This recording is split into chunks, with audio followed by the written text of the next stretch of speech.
ಮೂಡ ಹಗರಣದ ವಿಚಾರವಾಗಿ ನಿನ್ನೆ ಕಾಂಗ್ರೆಸ್ಸಿನವರು ಅಬ್ಬರಿಸಿದ್ದರೆ ಇವತ್ತು ಜಂಟಿ ದೋಸ್ತಿ ಪಕ್ಷಗಳು ಅವರು ಮರು ಅಬ್ಬರಿಸಿದರು ಅಥವಾ ಬೊಬ್ಬೇರಿದರು. ಇಬ್ಬರ ಜಂಗಿ ಕುಸ್ತಿ ಇವತ್ತು ಒಂದು ಅಂತಿಮ ಒಂದು ಹಂತದಲ್ಲಿ ತಲುಪಿತು. ಸಿಎಂ ತಲೆದಂಡಕ್ಕೆ ಆಗ್ರಹಿಸಿ 8 ದಿನಗಳಿಂದ ಪಾದಯಾತ್ರೆಯಲ್ಲಿ ತೊಡಗಿಸಿಕೊಂಡಿದ್ದ ದೋಸ್ತಿ ಪಕ್ಷಗಳು ಮೈಸೂರಿನಲ್ಲಿ ಇವತ್ತು ತಮ್ಮ ಸಮಾವೇಶವನ್ನು ನಡೆಸಿದ್ರು. ಅದೇ ಜಾಗದಲ್ಲಿ ಕುಮಾರಸ್ವಾಮಿ, ಪ್ರಹ್ಲಾದ ಜೋಶಿ, ವಿಜಯೇಂದ್ರ ಸೇರಿ ಬಹುತೇಕರು ಸಿಎಂ ಡಿಸಿಎಂ ವಿರುದ್ಧ ಓತಪ್ರೇತವಾಗಿ ವಾಗ್ದಾಳಿಯನ್ನು ನಡೆಸಿದರು. ಕಾಂಗ್ರೆಸ್ ನಾಯಕರ ವಿರುದ್ಧ ಕೈ ನಾಯಕರೇ ಹೇಳಿದ್ದ ಹೇಳಿಕೆಗಳ ವಿಡಿಯೋಗಳನ್ನು ಪ್ಲೇ ಮಾಡಿದ್ರು. ಅದೇ ನೆನೆ ಡಿ ಕೆ ಶಿವಕುಮಾರ್ ಅವರು ಪ್ಲೇ ಮಾಡ್ದಂಗೆ ಇವತ್ತು ಇವರು ಪ್ಲೇ ಮಾಡಿದ್ರು. ಅಷ್ಟೇ ಅರ್ಥ. ಯಾರು ಯಾರದ್ದನ್ನು ಯಾವಾಗ ಬೇಕಾದರೂ ಪ್ಲೇ ಮಾಡುವಷ್ಟು ಸರುಕು ಎಲ್ಲರ ಬಳಿಯೂ ಇದೆ ಅಲ್ವಾ? ಓಕೆ, ಸರಿ. 14 ಸೈಟ್ ವಾಪಸ್ಗೆ ಸಿದ್ಧ ಎಂಬ ಮಾತಿಗೆ ಕುಮಾರಸ್ವಾಮಿ ಕೌಂಟ್ರ್ ಕೊಟ್ಟು, ನಾನು ಅದನ್ನು ನೋಡಿದ್ದೀನಿ, ಯಾವುದೋ ಇಂಟರ್ವ್ಯೂನಲ್ಲೋ ಎಲ್ಲೋ ನೋಡಿದ್ದೀನಿ, ಅದು ಕೊಟ್ಟುಬಿಟ್ರೆ ಏನಾಗತ್ತೆ, ಅಕ್ರಮ ಎಲ್ಲ ಮುಚ್ಚೋಗತ್ತಾ ಅಂತಾನೋ, ಅವ್ರ ಚಡ್ಡಿ ಎಲ್ಲ ಕಪ್ಪಾಗಿದೆ ಅಂತಾನೋ ಜರದ್ರು. ಅಪ್ಪಯ್ಯ ಅಂತ ಯತೀಂದ್ರ ಶೈಲಿಯಲ್ಲಿ ಅದೇ ಶೈಲಿನಲ್ಲಿ ಮಾತನಾಡಿ ಒಂದು ರೀತಿ ಮಿಮಿಕ್ರಿ ಮಾಡಿ ಗೇಲಿ ಮಾಡಿದ್ರು. ಸಿಎಂ ರಣಹೇಡಿ ಅಂತ ವಿಜಯೇಂದ್ರ ವ್ಯಾಖ್ಯಾನಿಸಿದ್ರು. ತಾಕತ್ತಿದ್ರೆ ನಮ್ಮ ಹಗರಣ ಬಿಚ್ಚಿಡಿ ಅಂತ ಸವಾಲು ಹಾಕಿದ್ರು. That's a good point. ಕಳ್ಳಮಾಲು ವಾಪಸ್ ಕೊಟ್ಟ ತಕ್ಷಣ ಎಲ್ಲ ಮುಗಿಯಲ್ಲ, ಕಳ್ಳತನಕ್ಕೂ ಶಿಕ್ಷೆ ಆಗಬೇಕು ಎಂಬ ವ್ಯಾಖ್ಯಾನವನ್ನು ಪ್ರಹ್ಲಾದ್ ಜೋಶಿ ಮಾಡಿದ್ರು. ಸಿಎಂ ಡಿಸಿಎಂ ಪಾಪದ ಕೊಡ ತುಂಬಿದೆ ಅಂತ ಯಡಿಯೂರಪ್ಪನವರು ಪ್ರಕಟಿಸಿದರು. ಕೊನೆ ಉಸಿರಿರುವವರೆಗೆ ರಾಜಕೀಯ ಮಾಡ್ತೀನಿ ಅನ್ನುವ ಮೂಲಕ ಸಿಎಂಗೆ ಟಕ್ಕರ್ ಕೊಟ್ಟರು. ಕಾರಣ, ನೀವು ನಿವೃತ್ತಿ ತಗೊಳ್ಳೋದು ಒಳ್ಳೆಯದು ಅಂತೇನೋ ಹೇಳಿದ್ದಕ್ಕೆ. ಈ ಮಧ್ಯೆ ಫ್ಲೆಕ್ಸ್ ರಾಜಕೀಯವೂ ನಡೀತು, ವಿಡಿಯೋ ರಾಜಕೀಯದ ಥರ. ನಿನ್ನೆ ಅವರು ಹಾಕಿದ್ರು ಒಂದಷ್ಟು ಫ್ಲೆಕ್ಸ್ಗಳನ್ನು. ಇವತ್ತು ಇವರುವೇ ಮಾಧ್ಯಮದ ಕೆಲವು ವರದಿಗಳನ್ನೆಲ್ಲ ಫ್ಲೆಕ್ಸಲ್ಲಿ ಕ್ಲೀನಾಗಿ ಚೆನ್ನಾಗಿ ಮಾಡಿ ಇವರು ಮೈಸೂರಲ್ಲಿ ಎಲ್ಲ ಕಡೆ ಅಳವಡಿಸಿದ್ರು. ಸೊ ಏಟು ಎದಿರೇಟು.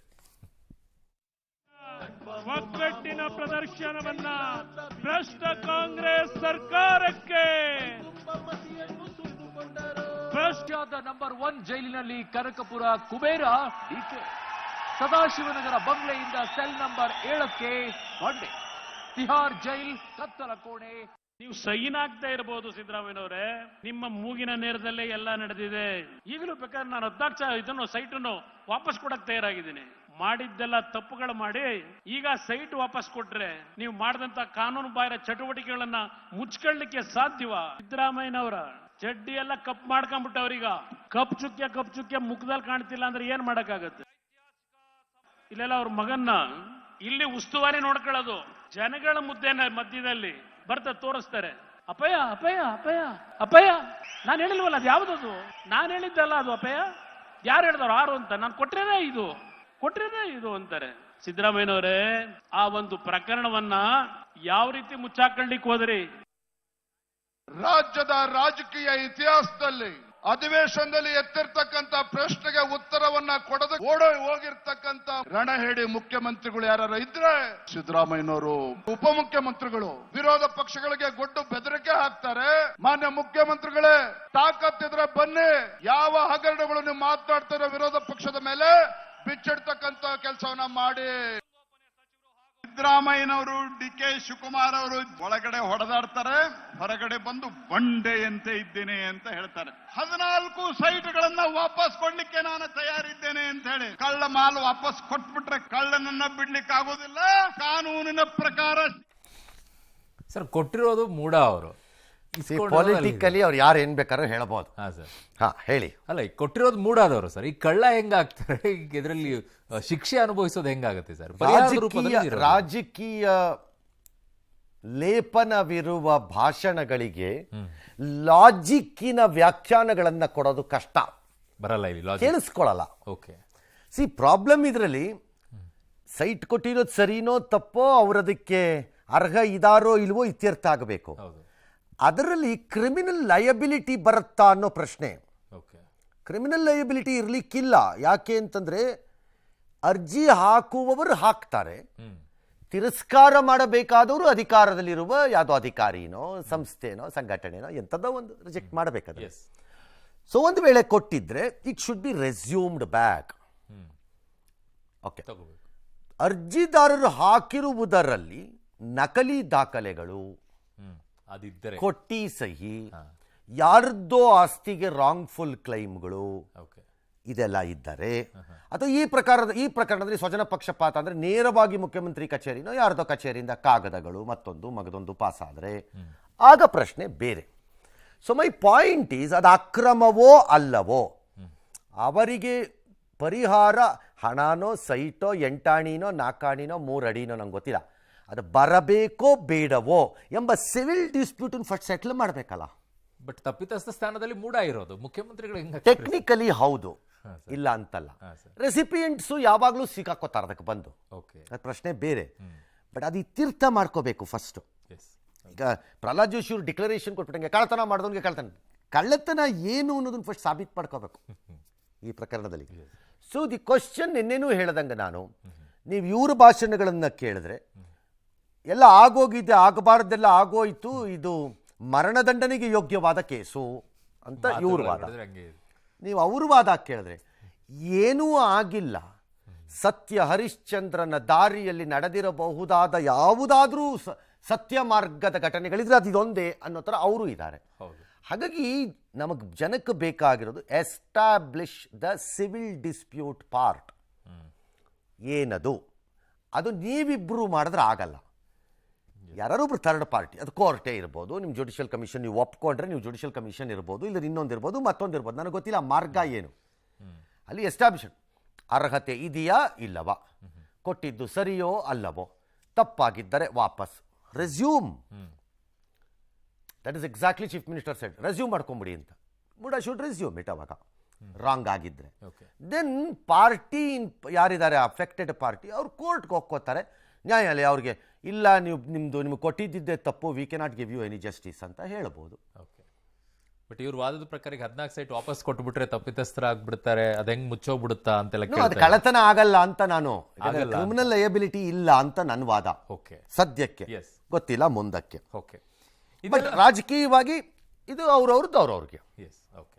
ಇದೆಲ್ಲ ಒಂದು ಲೆಕ್ಕ ಆದ್ರೆ DCM DK ಶಿವಕುಮಾರ್ ಮತ್ತು ಕೇಂದ್ರ ಸಚಿವ ಕುಮಾರಸ್ವಾಮಿ ನಡುವೆ ಒಂದು ಸಂಘರ್ಷ ಯಾವುದು ಮುಗ್ದಂಗೆ ಕಾಣಿಸ್ತಾ ಇಲ್ಲ. ಈಗ ಇನ್ನೊಂದು ಲೆಕ್ಕಕ್ಕೆ ಬಂದಿದ್ದಾರೆ. DCM DK ಶಿವಕುಮಾರ್ ಅವರ ಪ್ರತಿಯೊಂದು ಮಾತಿಗೂ ಕೂಡ ವೇದಿಕೆಯಲ್ಲೇ ಕುಮಾರಸ್ವಾಮಿ ಅವರು ಕೌಂಟರ್ ಕೊಟ್ಟಿದ್ದಾರೆ. DKಶಿ ಪಾಲಿಗೆ ನಾನು ನಾಗರಹಾವು ಅಂತ ಹೇಳ್ಕೊಂಡ್ರು, ಸಿಎಂ ಮೇಲೆ ಬಂಡೆ ಬಿದ್ರೆ ಏನಾಗುತ್ತೆ ಗೊತ್ತಾ ಅಂತ ಕೇಳಿದ್ರು. DKಶಿಯನ್ನ ಮ್ಯಾನ್ ಹೋಲ್ ಮುಚ್ಚಳ ಕಳ್ಳ ಅಂತಾನೂ ಆರೋಪಿಸಿದ್ರು. SM ಕೃಷ್ಣ ಅಳಿಯ ಸಿದ್ಧಾರ್ಥ ಆತ್ಮಹತ್ಯೆಗೆ ಕಾರಣ ಯಾರು ಅಂತ ನಿಗೂಢಾರ್ಥದಲ್ಲಿ ಪ್ರಶ್ನಿಸಿದ್ರು. ನನ್ನ ಮೇಲೆ ಕಣ್ಣು ಹಾಕಿದ DK ಶಿವಕುಮಾರ್ ಸರ್ವನಾಶ ಆಗೋಗ್ತಾರೆ ಅಂತ ಭವಿಷ್ಯ ಬೇರೆ ನೋಡಿದ್ರು. ನನ್ನನ್ನ ಯಡಿಯೂರಪ್ಪನವರು ನಾಗರಾವು ಅಂತ ಹೇಳಿದ್ದಾರೆ ಅಂತ ನೆನ್ನೆ ಮಾತನಾಡಿದ್ದಾರೆ. ಇಲ್ಲಿ ನಾನು ಶಿವಕುಮಾರ್ನಂತ ಈ ರಾಜ್ಯವನ್ನ ಲೂಟಿ ಮಾಡ್ತಕ್ಕಂತ DK ಶಿವಕುಮಾರ್ಗೆ ನಾಗರಾಹವೇ ನಾನು. ಕುಮಾರಸ್ವಾಮಿ ಮೇಲೆ ಶಿವಕುಮಾರ್ ನೀನ್ ಕಣ್ಣು ಹಾಕಿದ್ರೆ ಸರ್ವನಾಶ ಆಗ್ತಕ್ಕಂತ ಕಾಲ ಬಹಳ ದೂರ ಇಲ್ಲ, ಎದುರಿಸ್ಲಿಕ್ಕೆ ತಯಾರಾಗಿದ್ದೇವೆ. ನೆನ್ನೆ ತೊಡೆ ತಟ್ಟಿದ್ದೀರಿ, ಸ್ವೀಕಾರ ಮಾಡಿದ್ದೇನೆ. ಮಿಸ್ಟರ್ DK, ಆ ತಾಯಿ ಚಾಮುಂಡೇಶ್ವರಿಯ ಸನ್ನಿಧಾನದಲ್ಲಿ ನಿಂತು ಮಾತನಾಡ್ತಾ ಇದ್ದೇನೆ. ಮಿಸ್ಟರ್ ಶಿವಕುಮಾರ್, ಕೊತ್ವಾಲನ್ ಜೊತೆ ಜೀವನ ಮಾಡ್ಕೊಂಡಿದ್ದಂತ ನಿಮಗೆ ಯಾವ SM ಕೃಷ್ಣ ಅವರು ರಾಜಕೀಯದಲ್ಲಿ ಜನ್ಮ ಕೊಟ್ಟಿದ್ರು, ಆ ಕುಟುಂಬದ ಒಬ್ಬ ಶ್ರಮಜೀವಿ ಸಿದ್ಧಾರ್ಥ ಅವರ ಮರಣಕ್ಕೆ ಆತ್ಮಹತ್ಯೆಗೆ ಕಾರಣ ಯಾರು ಜನಗಳ ಮುಂದೆ ಇಡ್ತೀರಾ ಇದನ್ನ ಜನಗಳ ಮುಂದೆ? ಈ ಜೇಡ್ರಳ್ಳಿ ಅಂತ ಹೇಳಿ ಬೆಂಗಳೂರಿನ ಹತ್ರ ಇದೆ. ರಾತ್ರಿ ಇಬ್ರು ಸೇರಿ ಇವೆಂತವ ನಿಮ್ಮ ಮ್ಯಾನ್ಯಲ್ ಇದಾಕಿರ್ತಲ್ಲ ಕವರು, ಆ ಮ್ಯಾನಲ್ ಚೇಂಬರ್ಗಳನ್ನ ಕದ್ದು ಆ ಗುಜರಿ ಅಂಗಡಿಗೆ ಹಾಕಿ ಹಣ ಸಂಪಾದನೆ ಮಾಡ್ತಾ ಇದ್ದ ಶಿವಕುಮಾರ್. ಸರಿ, ಅವ್ರ ಮಾತುಗಳು ಇವ್ರನ್ನ ಸಣ್ಣವರನ್ನಾಗಿ ಮಾಡಿಸ್ತಾ ಇದೆಯಾ ಅಥವಾ ವೇಟೇಜ್? ಅದು ನಾನು ದೊಡ್ಡವನು ನಾನು ಸಣ್ಣವನು ಅನ್ನೋದನ್ನ ಯಾರು ತೀರ್ಮಾನ ಮಾಡಬೇಕು? ಜನ ತೀರ್ಮಾನ. ಒಂದು ಅವರೇ ತೀರ್ಮಾನ ಮಾಡ್ಕೋಬೇಕು. ಇಬ್ರು ಎರಡೂ ಕಡೆಗೆ ನಾನು ಹೇಳ್ತಾ ಇದ್ದೀನಿ. ನಾನು ನಿನ್ನೆನೂ ಹೇಳಿದ್ದೆ, DK ಶಿವಕುಮಾರ್ ತಮ್ಮ ಲ್ಯಾಂಗ್ವೇಜ್ನ ಕಳೆದ 15-20 ದಿನದಲ್ಲಿ ವಿಪರೀತವಾಗಿ ಬದಲಾಯಿಸಿಕೊಂಡಿದ್ದಾರೆ ಅಂತ ಹೇಳ್ತಿದ್ದೆ ತುಂಬ. ಈಗ ಇವರು ಮಾತಾಡಿದ್ದಾರೆ. ಅದನ್ನ ನೀವೇ ತೀರ್ಮಾನ ಮಾಡ್ಕೊಳ್ಳಿ, ನೀವೆಷ್ಟು ದೊಡ್ಡವರು ಅಥವಾ ಸಣ್ಣವರು. ಆಮೇಲೆ ದೊಡ್ಡವರಲ್ಲಿರುವ ಸಣ್ಣತನಗಳನ್ನ ಜನ ಗಮನಿಸ್ಕೋತಾರೆ, ಹೌದು ಅಲ್ವಾ? ನೀವು ದೊಡ್ಡವರೋ ಸಣ್ಣವರೋ ನೀವು ತೀರ್ಮಾನ ಮಾಡ್ಕೊಳ್ಳಿ. ನೀವು ದೊಡ್ಡವರು ಎಂದುಕೊಂಡಿರುವ ಜನ ನಿಮ್ಮಲ್ಲಿರುವ ಸಣ್ಣತನಗಳೇನು ಅನ್ನೋದನ್ನ ಅವ್ರು ಕಂಡು ಹಿಡ್ಕೋತಾರೆ. ಇವರ ಮಾತುಗಳ ಮೂಲಕ ಗೊತ್ತಾಗುತ್ತೆ. ಇದು ಸಿದ್ಧಾರ್ಥದು ಐ ಹ್ಯಾವ್ ನೋ ಐಡಿಯಾ ಆ ವಿಷಯನ ಯಾತಕ್ಕೆ ಇವತ್ತು ಅವರಲ್ಲಿ ಪ್ರಸ್ತಾಪ ಮಾಡಿದ್ದಾರೆ. ಸರ್ಪ್ರೈಸಿಂಗ್ ಆಗಿ ಅದು ಹಾಗೆ ಅಷ್ಟು ವರ್ಷಗಳಾಗೋಯ್ತು. ಕುಟುಂಬ ಆ ಘಾಸಿಯಿಂದ ಈಗ ಒಂದಿಷ್ಟು ಹೊರಕ್ಕೆ ಬರ್ತಿರೋಂತಹ ಲಕ್ಷಣಗಳಿದ್ದಂಗಿದೆ. ಆ ಸಂದರ್ಭದಲ್ಲಿ ಅದನ್ನು ಅವರು ಕೆದಕಿದ್ದಾರೆ, ನನಗೆ ಅರಿವಿಲ್ಲ. ಅವ್ರ ಹತ್ರ ಏನಾದ್ರು ಮಾಹಿತಿ ಇದ್ದರೆ, ಯಾಕಂದ್ರೆ ಅವ್ರು ಅಧಿಕಾರದಲ್ಲಿ ಇದ್ರಲ್ಲ, ಹಾಗಾಗಿ ಅವ್ರು ಹೇಳಿ ಅಷ್ಟೇ. ಓಕೆ. ಈ ಸಾವಿಗೆ ಪ್ರಸ್ತಾಪಿಸಿ, and it was very sad, I am telling you. ಈ ವಿಚಾರ ತಂದಿಟ್ಟಿರು. ಹೌದು, ನನಗೆ ಗೊತ್ತಿಲ್ಲ ಈ ವಿಷಯವನ್ನು ಏನಕ್ಕೆ ಕೇಳದಿದ್ದಾರೆ ಅಂತ ನನಗೆ ಅರ್ಥ ಆಗ್ತಿಲ್ಲ. ಬಿಕಾಸ್ ಅದು ಆಗೋಗಿದೆ, ಮುಗಿದಿದೆ, ಮತ್ತು ಅದರ ನೋವು ಸಂಕಟದಿಂದ ಯಾರ್ಯಾರು ಹೊರಕ್ಕೆ ಬರಬೇಕೋ ಅವರೆಲ್ಲ ಬಂದಿದ್ದಾರೆ, ಹೆಚ್ಚು ಕಡಿಮೆ ಹೊಸ ಬದುಕುಗಳನ್ನು ಕಟ್ಕೋತಿದ್ದಾರೆ. ನಿಮ್ಮ ರಾಜಕೀಯಕ್ಕೋಸ್ಕರ ಇನ್ಯಾರಿಗಾರು ನೋವನ್ನು ಮಾಡಲೇಬೇಕು ಅನ್ನೋ ಗಟ್ಟಿ ನಿರ್ಧಾರಕ್ಕೆ ನೀವುಗಳೆಲ್ಲ ಬಂದಿದ್ದರೆ ಮಾಡ್ಕೊಳ್ಳಿ. ನಿಮ್ಗೆ ಅದರಿಂದ ಸಂತೋಷ ಆಗತ್ತೆ ಅನ್ನೋದಿದ್ದರೆ ಆಗಲಿ. That's all somebody can say, ಅಷ್ಟೇ. ಈ ವಿಚಾರವನ್ನು ಪರೀಕ್ಷಿಸೋದಕ್ಕೆ DCM ಗರಂ ಆಗಿ ಅವ್ರು ಮೆಂಟಲ್ ಆಸ್ಪತ್ರೆಗೆ ಸೇರಿಸ್ಬೇಕು ಅಂತ ಹೇಳಿದ್ದಾರೆ. ಅವ್ರು ಟಕ್ಕರ್ ಕೊಟ್ಟು, ಬದುಕೋಕ್ಕೆ ಆಗದ ರೀತಿ ನಾನು ಏನು ಮಾಡಿದ್ದೀನಿ, ಏನು ಮೆಟೀರಿಯಲ್ಲು, ನಾನೇನು ಮಾಡಿದ್ದೀನಿ, ಅದೇನು ಬಿಚ್ಚಿಡ್ತೀರೋ ಬಿಚ್ಚಿಟ್ಕೊಳ್ಳಿ, ನಾನು ಎದರಲ್ಲಪ್ಪ ಅದಕ್ಕೆಲ್ಲ ಅಂತ ಅವರು. ಗಂಡಸ್ತನಕ್ಕೆ ಅವ್ರೇನೋ ವ್ಯಂಗ್ಯ, ಅದ್ಯಾವುದೋ ವಿಧವೆ ನಿವೇಶನ ಪಡೆದಿದ್ದಾರೆ ಅಂತಾರೆ, FIR ಹಾಕಿಸ್ಲಿ, ಕೇಸ್ ಕೊಡಲಿ, ಯಾರು ಬೇಡ ಅಂದಿರೋ ಇವ್ರನ್ನ ಅಂತ ಅವರು. ವಿಪಕ್ಷಗಳ ಹಗರಣನೆಲ್ಲ ಹೊರಗೆ ತರ್ತೀವಿ, ಯಾರೇ ತಪ್ಪು ಮಾಡಿದ್ರು ಬಿಡಲ್ಲ ಅಂತ ಈ ಕಡೆ ಮುಖ್ಯಮಂತ್ರಿ ಮೈಸೂರಿನಲ್ಲಿ. ಫೇರ್, ನಿಮ್ಮೆಲ್ಲರಿಗೂ ಅಧಿಕಾರ ಇದೆ, ನೀವೇನು ಬೇಕಾದ್ರೂ ಮಾಡ್ಕೊಳ್ಳಿಪ್ಪ. ಅಯ್ಯೋ, ಹುಚ್ಚಾಸ್ಪತ್ರೆಗೆ ಸೇರ್ಸೋಣ, ಪಾಪ ಏನೋ ಮೆಂಟ್ಲಾಗಿದ್ದಾನೆ. ಕುಮಾರಣ್ಣವ್ರ ಮೇಲೆ ಕಣ್ಣು ಹಾಕಿದ್ರೆ ಸರ್ವನಾಶ ಆಗೋದು ಗ್ಯಾರಂಟಿ ಅಂತ ತಮ್ಮೇಲೆ ಹೇಳ್ತಾರೆ. ನಮ್ಮ ಮೇಲೆ ಕಣ್ಣು ಹಾಕಿದ್ರು ಅದೇ ಪ್ರಾಬ್ಲಮ್ ಅಲ್ವಾ? ಏನೇನು ನಾನು ಬದುಕಕ್ಕಾಗಕ್ಕೆ ಇಲ್ಲದೆ ಇರೋದು ಮೆಟೀರಿಯಲ್ನೆಲ್ಲ ತೆಗೆದು ಬಿಚ್ಚಪ್ಪ ನೀನು, ಬಿಚ್ಚು. ಅದು ಏನು ಬದುಕಕ್ಕಾಗಲ್ಲ, ಏನು ಮಾಡಬಾರ್ದು, ಏನೇನು ಮಾಡಿದೀನಿ ಬಿಚ್ಚು ನೋಡೋಣ. ಈ ವಾರ್ನಿಂಗ್ ಎಲ್ಲ ಈ DK ಶಿವಕುಮಾರ್ ಎದುರೋ ಮಗ ಅಲ್ಲ. ಯು ಕಾಂಟ್ ಬ್ಲ್ಯಾಕ್ ಮೇಲ್. ಸುಮ್ಮನೆ ಇರಬೇಕು. ನಾವು ಗಂಡಸರಲ್ಲ, ಅವರೊಬ್ಬರೇ ಗಂಡಸರು. ಎಲ್ಲ ಗಂಡಸ್ತನದ ಎಲ್ಲ ಶಕ್ತಿ ಅವ್ರದ್ದಿದೆ. ಅವರ ಹಗರಣಗಳು ಬೇಕಾದಷ್ಟು ಇದ್ದಾವೆ, ಅವೆಲ್ಲನೂ ಕೂಡ ಎಕ್ಸ್ಪೋಸ್ ಮಾಡ್ತೀವಿ ನಾವು. ಕುಮಾರಸ್ವಾಮಿ ಇರ್ಬೋದು, ಯಡಿಯೂರಪ್ಪ ಇರ್ಬೋದು, ವಿಜಯೇಂದ್ರ ಇರ್ಬೋದು, ಅಶೋಕ ಇರ್ಬೋದು, ಎಲ್ಲರ ಮೇಲೂ ಕ್ರಮ ತಗೋತೀವಿ. ಸುಳ್ಳು ಆರೋಪಗಳನ್ನು ಇಟ್ಕೊಂಡು ಪ್ರಚಾರ ಮಾಡಿದ್ರೆ, ಹೋರಾಟ ಮಾಡಿದ್ರೆ ನಾನು ಇಂಥವಕ್ಕೆಲ್ಲ ಎದುರ್ಕೊಳ್ತೀನ? ನಾವು you have decided to fight these false allegations. ಈ ರಾಜ್ಯದಲ್ಲಿ ಯಾರಿಗೂ ಹೆದರಲ್ರಪ್ಪ. ಈಗ ಅಧಿಕಾರದಲ್ಲಿದ್ದಾಗ ಇವೆಲ್ಲ ಸುಳ್ಳುಗಳು ಕಾಣಿಸ್ತಾರೆ. ಯಾರಿಗೂ ಹೆದರಲ್ಲ. ಇವ್ರ ವಿರೋಧ ಪಕ್ಷದಲ್ಲಿದ್ದಾಗ ಇವ್ರು ಮಾಡ್ಬೇಕಾದ್ರೆ ಅದು ಯಾರು ಹೆದರುವ ಮಗನೂ ಅಲ್ಲ, ಹೆದರುವ ಮಗಳೂ ಅಲ್ಲ. ಆಯ್ತೇನಪ್ಪ? ಸರಿ, ನಿಮ್ಮಂಥ ಧೀಮಂತ ಜಗದೇಕ ವೀರರನ್ನು ಹೊಂದಿರುವ ನಾವೇ ಧನ್ಯರು. ಯಾಕೆ? ಎಷ್ಟು ಶಕ್ತಿ, ಸಾಮರ್ಥ್ಯ, ಧೈರ್ಯ, ಹೋರಾಟದ ಕಸುವು, ತೋಳ್ ಬಲ, ಎಲ್ಲ ಬಲಗಳಿರುವ ನಾಯಕರನ್ನು ಹೊಂದಿರುವ ಪ್ರಜೆಗಳು ಎಷ್ಟು ಖುಷಿಯಾಗಿರಬೇಕು. ನಮ್ಮ ರಾಜ ಭಾಳ ಸ್ಟ್ರಾಂಗ್ ಅಂದಾಗ ಪಕ್ಕದ ರಾಜ್ಯದ ತಲೆ ಹಾಕಂಗಿಲ್ಲ ಅಂತ ಅಲ್ವಾ? ಹಾಗೆ we are happy with all of you, because ನೀವು ಯಾರು ಹೆದರುವ ಮಕ್ಕಳಲ್ಲ. All right. ಎಸ್. ಇನ್ನು ಕೆನೆಪದರ ಮೀಸಲಾತಿ ವಿಚಾರವಾಗಿ ಸಂಸದರಿಗೆ ಕೊಟ್ಟ ಭರವಸೆಯನ್ನ ಮೋದಿ ಸರ್ಕಾರ ಈಡೇರಿಸಿದೆ. ಕಳೆದ ರಾತ್ರಿ ನಡೆದ ಸಂಪುಟ ಸಭೆಯಲ್ಲಿ SC/ST ಮೀಸಲಾತಿಯಲ್ಲಿ ಕೆನೆಪದರ ನೀತಿಯನ್ನ ಜಾರಿ ಮಾಡದಿರಲು ತೀರ್ಮಾನಿಸಿದೆ. ಈ ವಿಚಾರವಾಗಿ ಸುಪ್ರೀಂ ಕೋರ್ಟ್ ನೀಡಿದ ಸೂಚನೆಯನ್ನ ಪರಿಗಣಿಸದಿರುವ ನಿಲುವನ್ನ ತಳೆದಿದೆ. ಬಾಬಾ ಸಾಹೇಬರ ಸಂವಿಧಾನದ ನಿಯಮಗಳಿಗೆ ಬದ್ಧವಾಗಿರೋಕೆ ಸಂಪುಟ ನಿರ್ಧಾರ ಮಾಡಿದೆ. ಸಂವಿಧಾನದ ಪ್ರಕಾರ SC/ST ಸಮುದಾಯದ ಸಿರಿವಂತರಿಗೆ ಮೀಸಲಾತಿ ನೀಡಬಾರದು ಎಂದೇನೂ ಇಲ್ಲ ಅಂತ ತಿಳಿಸಿದ್ದಾರೆ. ನಿನ್ನೆ ಎಲ್ಲ ಸಂಸದರೆಲ್ಲ ಹೋಗಿ ಮೋದಿ ಅವರನ್ನ ಭೇಟಿಯಾಗಿದ್ರು. ಇನ್ನೊಂದು ಕಡೆಗೆ ಮಲ್ಲಿಕಾರ್ಜುನ್ ಖರ್ಗೆ ಅವರು ಕೂಡ ಇದಕ್ಕೆ ವಿರೋಧ ವ್ಯಕ್ತಪಡಿಸಿದ್ದಾರೆ. ಸರ್, ಈ SC/ST ಸಮುದಾಯದ ಉಪವರ್ಗೀಕರಣವನ್ನು ಕಾಂಗ್ರೆಸ್ ವಿರೋಧಿಸುತ್ತೆ. ಯಾಕೆ ವಿರೋಧಿಸಬೇಕು? ಬೇರೆ ಜಾತಿಗಳಲ್ಲಿ ಉಪಜಾತಿಗಳು, ಒಳ ಮೀಸಲಾತಿಗಳು ಮತ್ತು ಅವರ ಜನಾಂಗದ ತಕ್ಕಂತೆ ಅವರಿಗೆ ಸಿಗಬೇಕು ಅನ್ನೋದಿದೆ. ಅದರಲ್ಲಿ ಯಾಕೆ ವಿರೋಧಿಸಬೇಕು? ಇವರು ವಾದ ಹಿಂಗ್ ಹೇಳಿ SC/ST ಮೀಸಲಾತಿ ತೆಗೆದು ಹಾಕ್ಬಿಡ್ತಾರೆ ಅನ್ನೋ ರೀತಿಯಲ್ಲಿ. ಯಾರು ತೆಗೆದಾಕಕ್ಕಾಗಲ್ರಿ. ಸುಮ್ಮನೆ ಯಾರೋ ಕೂತ್ಕೊಂಡು ಇಲ್ಲಿ ಬುಡಾಫೆ ಬಿಟ್ಬಿಟ್ರೆ ಬುರುಡೆನ ಯಾವನು ತೆಗೆದಾಕಕ್ಕಾಗಲ್ಲ. ಸಿಂಪಲ್. ಆದರೆ ಇನ್ಕ್ಲೂಡಿಂಗ್ ನರೇಂದ್ರ ಮೋದಿ ಈ ವಿಚಾರದಲ್ಲಿ ಎಷ್ಟು ಫಾಸ್ಟಾಗಿ ಡಿಸಿಷನ್ ತಗೊಂಡಿದ್ದಾರೆ ನೋಡಿ. ಕೆನೆಪದರಕ್ಕೆ ಎಷ್ಟು ಫಾಸ್ಟಾಗಿ ತಗೊಂಡ್ರು ತೀರ್ಮಾನ. ತಕ್ಕಂತ ತಗೋತಾರೆ ತೀರ್ಮಾನ. ಯಾಕೆ? ರಕ್ಷಣೆ ಆಗಬೇಕಲ್ಲ ಬಲಿಷ್ಠರು ಮತ್ತು ಶಕ್ತಿವಂತರದ್ದು. ಬಾಬಾ ಸಾಹೇಬ್ ಅಂಬೇಡ್ಕರ್ದು ರಕ್ಷಣೆ ಪಡಿತಾರೆ ಇದರಲ್ಲಿ.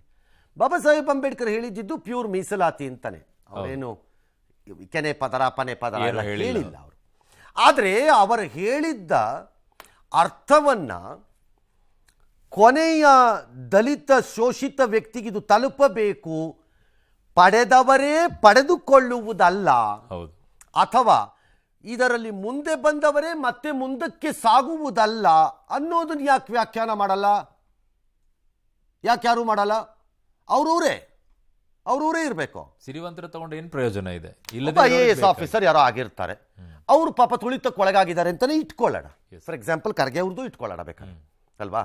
ನಂತರದ ಜನರೇಷನ್ಸ್ ಅಲ್ಲಿ ಅವ್ರಿಗೆ ಸಿಗಬಾರ್ದು ಅಂತಲ್ಲ, there has to be some limit ಅವ್ರಿಗೆ ಮಾತ್ರ ಅಲ್ಲ, ಮೇಲ್ತವರೆಗೂ ಬರೋವರೆಗೂ ಮಾತ್ರ ಒಂದು ಲಿಮಿಟ್ ಇರಬೇಕು ಅದಕ್ಕೆ. ಅವ್ರಿಗೆ ಕೆಳಗಡೆ ಇರೋರು ಅದನ್ನು ಎತ್ಕೊಂಡ್ ಬರಬೇಕು, ಕೆಳಗಡೆ ತಗೊಂಡು ಸಿಗಬೇಕು ಅವ್ರಿಗೆ.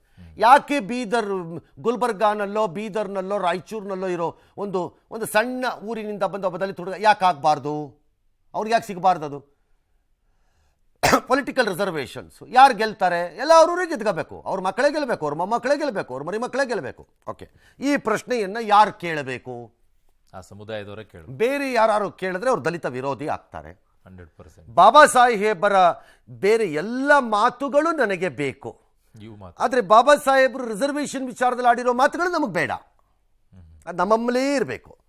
ಹಾಗಾಗಿ ಈ ಪ್ರಶ್ನೆಗಳನ್ನು ಬೇರೆಯವರು ಕೇಳಿದ್ರೆ ನನ್ನ ಪ್ರಕಾರದಲ್ಲಿ ಬಹಳ ದೊಡ್ಡ ಅರ್ಥ ಮತ್ತು ಪ್ರಭಾವ ಅದಕ್ಕಿದೆ ಅಂತ ನಾನು ಪರಿಭಾವಿಸಿಲ್ಲ. ಸಮುದಾಯದಲ್ಲಿರುವಂತ ಸಮುದಾಯದ ಒಳಗಡೆಯೇ ಆ ಚಿಂತನೆ ಬಂದರೆ, ನಾನು ಹೇಳ್ತಿರೋದು ತೆಗೆದುಹಾಕೋದಲ್ಲ, ಇಲ್ಲದೇ ಇರೋರಿಗೆ ಅವಕಾಶ ಸಿಗಬೇಕು. ಇಲ್ಲದೇ ಇರುವವರಿಗೆ ಹೇಗೆ ಅದನ್ನು ತಲುಪಿಸಬೇಕು, ಪಡೆದವರೇ ಪಡೆಯುವುದನ್ನು ತಪ್ಪಿಸೋದು ಹೇಗೆ ಅನ್ನೋ ಚಿಂತನೆ ವರ್ಗದ ಒಳಗಡೆಯಿಂದಾನೇ ಏನಾದರೂ ಬಂದರೆ ನನಗೆ ಗೊತ್ತಿಲ್ಲ, ಇಲ್ಲಿದ್ರೆ ಇಲ್ಲ.